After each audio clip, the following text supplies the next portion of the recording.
अब जब किसी जगह की पहचान की बात होती है ना, तो दिमाग में अक्सर नक्शे या टूरिस्ट स्पॉट आते हैं, एक चेकलिस्ट की तरह कि बस गए, तस्वीर खींची और आगे बढ़ गए। सही कहा, अक्सर लोग मेक्सिको को भी इसी नजरिए से देखते हैं। हाँ, लेकिन मेक्सिको इस पूरी धारणा को ही तोड़ देता है। ये कोई साधारण देश नहीं है, बल्कि एक जीवित और धड़कता हुआ अनुभव है। यहाँ का भूगोल, पर्यावरण और हजारों साल पुरानी संस्कृति आपस में ऐसे गुथे हुए हैं कि वे एक बेहद शक्तिशाली लेकिन मौन पहचान बनाते हैं। और हमारी इस चर्चा का मकसद भी सिर्फ सतह को खुरचना नहीं है।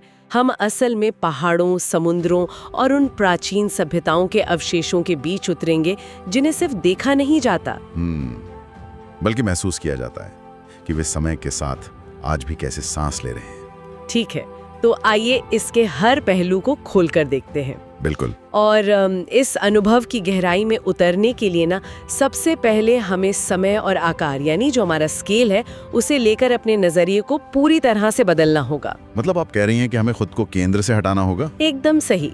अक्सर इंसान खुद को प्रकृति के केंद्र में रखकर देखता है, लेकिन जब मेक्सिको की भौगोलिक और ऐतिहासिक विशालता सामने आती है ना, तो हमारे आधुनिक जीवन का पैमाना बहुत छोटा और बहुत क्षणिक लगने लगता है। ये बात तो क्वेरेटारो में मौजूद पेना दी बरनाल पर बिल्कुल सटीक बैठती है।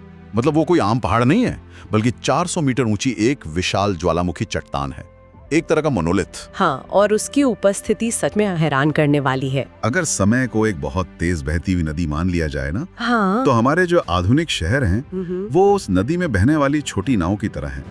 लेकिन पिना डी बरनाल एक विशाल और भारी एंकर की तरह है। बहुत ही उम्दा मिसाल है ये।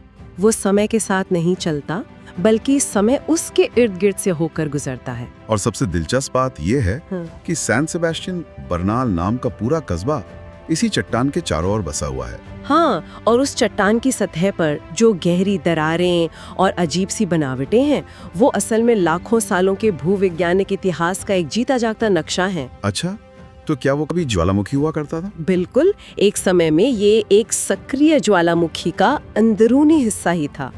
लेकिन ये सिर्फ भूविज्ञान का अजूबा नहीं है।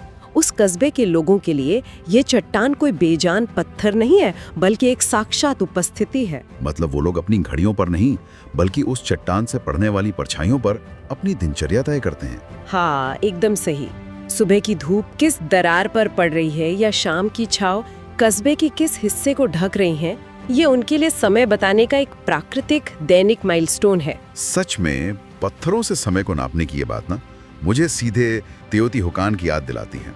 वहाँ की एवेन्यू ऑफ द डेड और सूर्य तथा चंद्रमा के पिरामिड की विशालता सच में अभिभूत कर देती है। और वहाँ के महलों और भित्ति चित्रों पर आज भी जगुआर और पक्षियों के निशान कितने साफ नजर आते हैं। हाँ, पर मुझे एक बात अक्सर खटकती है। अक्सर कहा जाता है कि ऐसी जगहों पर जाकर इंसान को अपनी तुच्छता या कह लें इनसिग्निफिकेंस का एहसास होता है।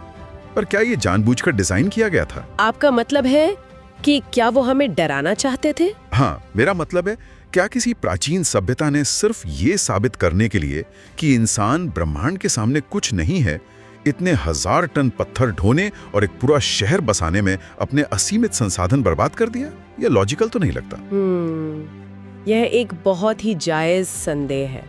मैं कहूंगी कि यह कोई संसाधनों की बर्बादी नहीं थी, बल्कि ब्रह्मांड को धरती पर उतारने की एक सोची समझी इंजीनियरिंग थी। अच्छा, तो वो धरती पर आसमान उतार रहे थे? बिल्कुल। यहाँ जो बात सबसे ज्यादा रोमांचित करती है वो ये है कि इन प्राचीन लोगों के लिए वास्तुकला और ब्रह्मांड विज्ञान अलग अलग विषय नहीं थे। तेओतिहुकान की सड़कों का ग्रिड और पिरामिडों की स्थिति तारों और नक्षत्रों के सटीक अलाइनमेंट पर आधारित है। मतलब वे इंसान को तुच्छ नहीं महसूस कराना चाहते थे? नहीं, बिल्कुल नहीं। वे एक ऐसी मशीन बना रहे थे जो उन्हें ब्रह्मांड की विशाल लय के साथ जोड़ सके। और इस खगोलीय वास्तुकला का सबसे चरम और जीवंत उदाहरण हमें युकाटन में चिचेन इट्जा में देखने को मिलता है। अरे हाँ, वहाँ का टेम्पल ऑफ कुकुलकन, जिसे एल कास्टिलो भी कहते हैं। पर वो सिर्फ एक पिरामिड तो नहीं है ना? है ना? बिल्कुल नहीं। वह एक अत्यधिक सटीक खगोलीय प्रणाली है। उसे इस तरह से डिजाइन किया गया है कि उसके 4 कोनों पर 91 सीढ़ियां हैं और सबसे ऊपर एक चबूतरा है। अगर इन सब को जोड़ दिया जाए तो कुल संख्या 365 होती है, यानी साल के हर दिन के लिए एक सीढ़ी। सही कहा। लेकिन इसका सबसे बड़ा चमत्कार तब दिखता है जब विश्वव या इक्विनॉक्स का समय आता है, यानी साल में सिर्फ 2 बार, जब दिन और रात एकदम बराबर होते हैं।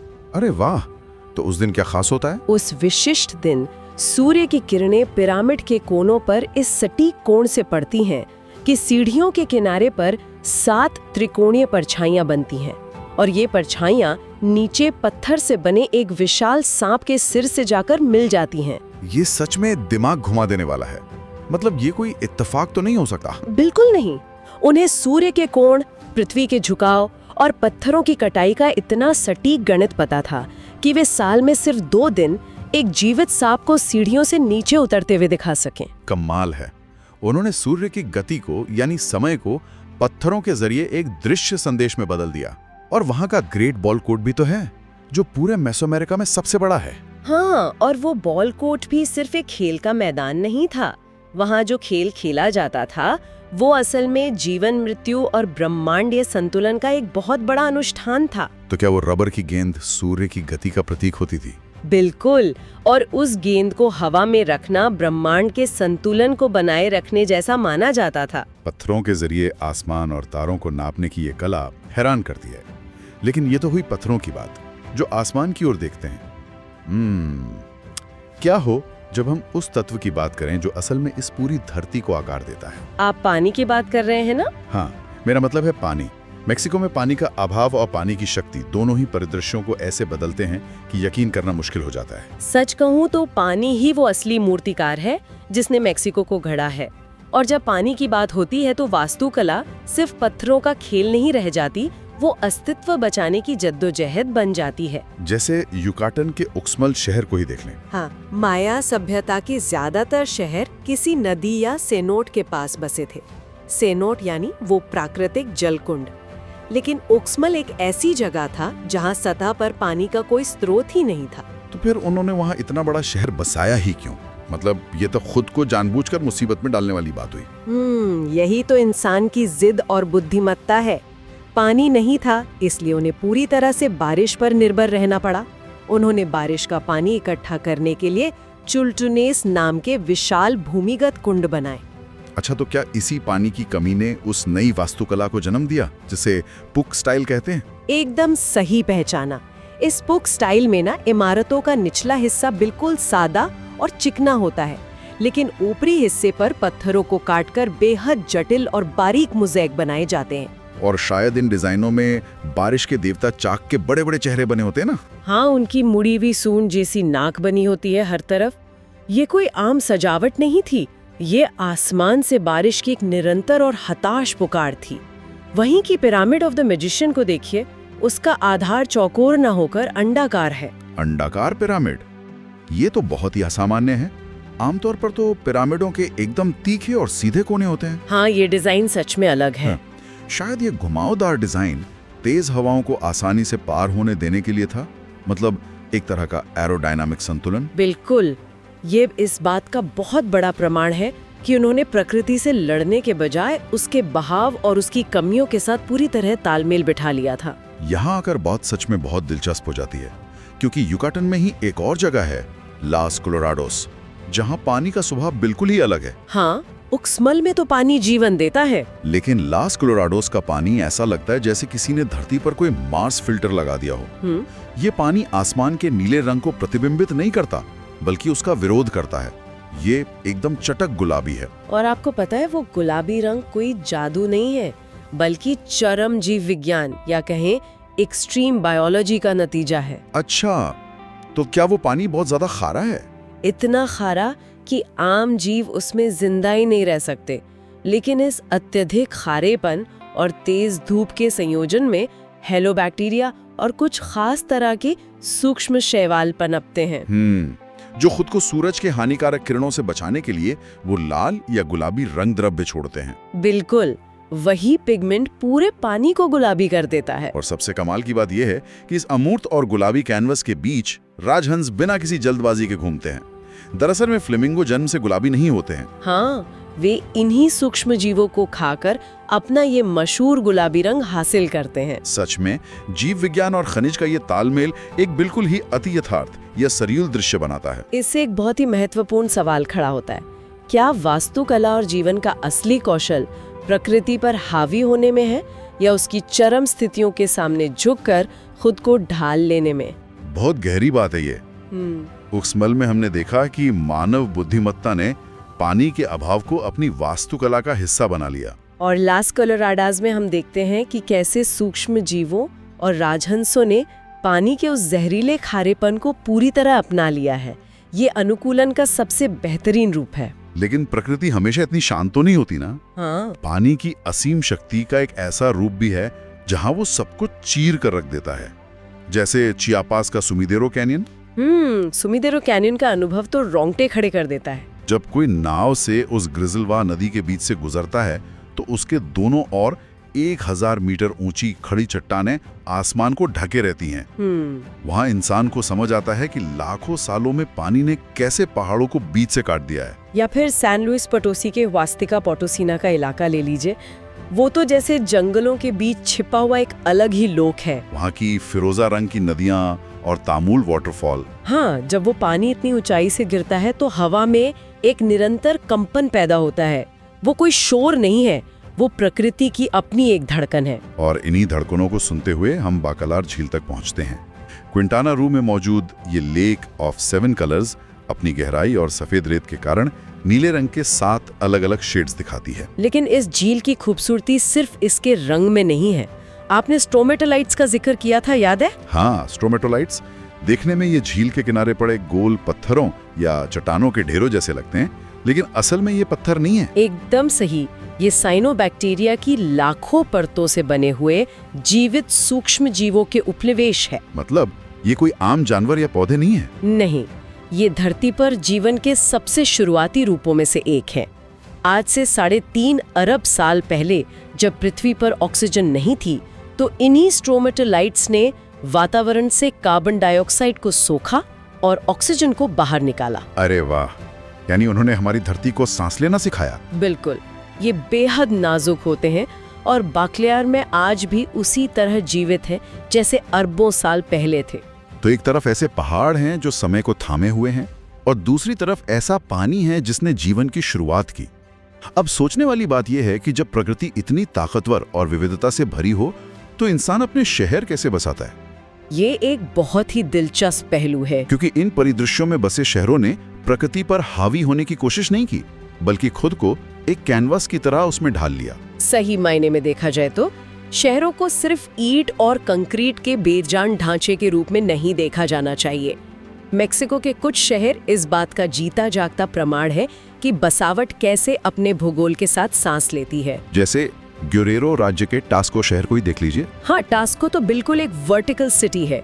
ये समतल जमीन पर बसा ही नहीं है, बल्कि एक पहाड़ की खड़ी ढलान पर चढ़ता हुआ शहर है। वहाँ की गलियां इतनी तंग और खड़ी हैं कि वहाँ चलना अपने आप में एक मेहनत का काम है। लेकिन वो शहर वहाँ शौक से नहीं बसाया गया था।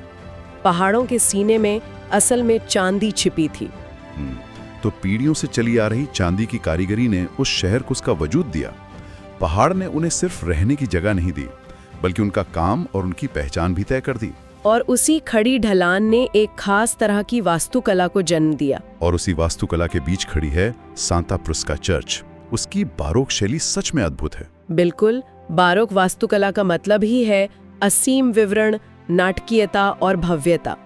सांता प्रिस्का को बाहर से देखें या अंदर से, वहाँ की मूर्तिकला, गुलाबी पत्थर पर उकेरी गई बारीक नक्काशी और सोने का काम इंसान की इंद्रियों को पूरी तरह से अचंभित करने के लिए डिजाइन किया गया था। मतलब ये चांदी के खनिकों के उस अथाह धन का सीधा प्रदर्शन था जो उन्होंने उसी पहाड़ से निकाला था। बिल्कुल, टास्को ने पहाड़ की ऊंचाई को अपनाया। लेकिन अगर हम रंग और रोशनी के तालमेल की बात करें तो युकाटन का इजामल शहर एक अद्भुत उदाहरण है। इजामल पूरा का पूरा एक ही गेरुआ पीले रंग में रंगा हुआ है। और वो पीला रंग कोई सजावटी फैसला नहीं है। युकाटन प्रायद्वीप में भयंकर गर्मी पड़ती है। वो पीला रंग उस तेज चिलचिलाती धूप को बहुत ही समान रूप से परावर्तित करता है, जिससे इमारतों के अंदर का तापमान कुछ हद तक नियंत्रित रहता है। अगर मैं इसे एक रूपक से समझाऊं ना, तो इजामल एक विशाल गिरगिट की तरह है। एक गिरगिट? वो कैसे? लेकिन ये ऐसा गिरगिट है जो धूप से छुपने के लिए अपना रंग नहीं बदलता, बल्कि उसने पूरी तरह से धूप का ही रंग ओढ़ लिया है, ताकि वो परिदृश्य का ही हिस्सा बन जाए। बहुत खूब कहा। वहाँ की गलियों में एक तरफ प्राचीन माया खंडर जैसे कि किनिचकाकमो पिरामिड मौजूद है और ठीक उसके बगल में स्पेनिश औपनिवेशिक वास्तुकला जैसे कि convent of San Antonio de Padua खड़ा है। हाँ, और बिना किसी वैचारिक टकराव के सदियों का इतिहास शांति से एक साथ एक ही पीले रंग में लिपटा हुआ खड़ा है। ये सामंजस्य सच में दुर्लभ है। और जब शहरों के रंग बदलने की बात आती है तो ग्वानाजुआतो के सैन मिगुएल डी अलिंडे को कोई कैसे भूल सकता। वहाँ का तो पत्थर ही बहुत खास है, गुलाबी खदान का पत्थर। हाँ, कंठेरा पत्थर न की खासियत ये है कि ये रोशनी के प्रति बहुत संवेदनशील होता है।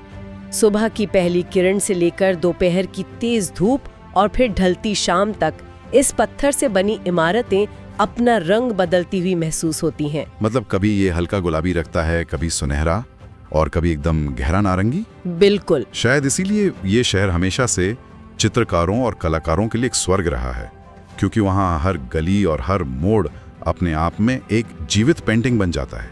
वहाँ जीवन एक बहुत ही शांत और रचनात्मक लय में चलता है। कहने का मतलब ये है कि टास्को का वो खड़ा पहाड़, इजामल का वो पीला रंग या सैन मिगुएल का वो बदलता प्रकाश, ये सब किसी आधुनिक शहरी योजना के नतीजे नहीं है। तो फिर ये सब क्या है? ये सामूहिक सांस्कृतिक स्मृति का हिस्सा है। पीढ़ियों ने इन जगहों के भूगोल को गहराई से समझा, वहाँ की रोशनी को पहचाना, वहाँ के पत्थरों के मिजाज को परखा और फिर ऐसे शहर बनाए जो परिदृश्य से लड़ते नहीं है बल्कि उसके साथ एक लय में धड़कते हैं। क्या बात है।